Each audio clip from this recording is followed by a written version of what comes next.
ഒരു ഇന്ത്യക്കാരൻ ജനാധിപത്യത്തെ രക്ഷിക്കാൻ നടത്തിയ വലിയ വെളിപ്പെടുത്തലുകളാണ് ഇന്ന് രാജ്യം കണ്ടത്.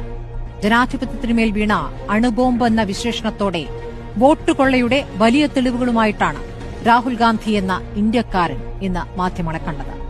മഹാരാഷ്ട്രയിലെ അസാധാരണ പോളിംഗ് ശ്രദ്ധയിൽപ്പെട്ടപ്പോൾ, കർണാടകയിലെ ക്രമക്കേട് സംശയിച്ചപ്പോൾ തെരഞ്ഞെടുപ്പ് കമ്മീഷന് 4 തവണ കത്തയച്ചു. ഡിജിറ്റൽ ഡേറ്റ തരാഞ്ഞപ്പോൾ കോൺഗ്രസ് പാർട്ടി നടത്തിയ അന്വേഷണത്തിൽ തെളിഞ്ഞ വസ്തുതകൾ, 7 അടി പൊക്കത്തിൽ 300 കിലോ വരുന്ന കടലാസുകൾ 6 മാസമെടുത്ത് പരിശോധിച്ചു കണ്ടെത്തിയ സത്യങ്ങൾ, മഹാരാഷ്ട്രയിലെ 40 ലക്ഷം ദുരൂഹ വോട്ടർമാർ, 5 മണി കഴിഞ്ഞ് കുതിച്ചുയർന്ന പോളിംഗ്, തെളിവ് ചോദിക്കുമ്പോൾ സിസിടിവി ദൃശ്യങ്ങൾ നശിപ്പിച്ചു എന്ന തെരഞ്ഞെടുപ്പ് കമ്മീഷന്റെ മറുപടി.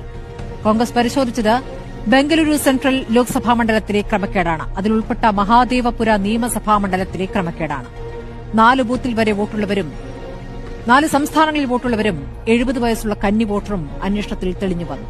മഹാദേവപുരയിൽ നിന്നും ഈ അന്വേഷണം രാജ്യത്തെ മറ്റു സംസ്ഥാനങ്ങളിലേക്ക് തിരിച്ചാൽ വരുന്ന സത്യം എന്താകും? പുറത്തുവരുന്നത് ക്രിമിനൽ തെളിവുകളാണ്. 3,30,000-ൽ താഴെ ഭൂരിപക്ഷമുള്ള വെറും 25 സീറ്റിലെ അട്ടിമറി മതി ഭരണം